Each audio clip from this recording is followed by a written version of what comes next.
حیواناتی که بیشترین دندونها را دارند آخری واقعا شوکه کننده است. اول از همه ما انسان‌ها 32 تا دندون داریم، بلکه نه فقط ما، گوریل، شامپانزه، زرافه، پلنگ هر کدوم 32 تا دندون دارند. بعدش ماهی پیرانیا. این ماهی 20 تا دندون تیز و خطرناک داره. شماره 3 سگ‌ها. سگ‌ها 42 تا دندون دارند که دهنشون پر از دندونه. شماره 4 مار پیتون. این مار 100 تا دندون خمیده به سمت داخل داره که شکارش رو محکم نگه می‌داره.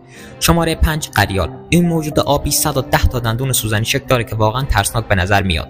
شماره 6 زالو. باورت میشه این موجود کوچک بیش از 300 تا دندون داره؟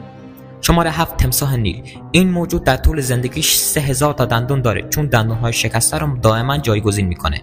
شماره 8 کوسه سفید بزرگ. این کوسه‌ها هر بار که شکار میکنن دندوناشون میشکنه. برای همین در طول عمرشون 20000 تا دندون دارن. شماره 9 حلزون غول‌پیکر آفریقایی. این حلزون تا 30 سانتی متر رشد میکنه، حدود 25600 تا هم دندون داره. و اما قبل از اینکه برسیم به شماره آخر، حتما این ویدیو رو لایک و کانال رو سابسکرایب کن. و اما شماره آخر حلزون دریایی چتری. این حلزون کوچک اما فوق‌العاده در طول عمرش 750000 دندون داره. این بیشترین تعداد دندون در جهان است.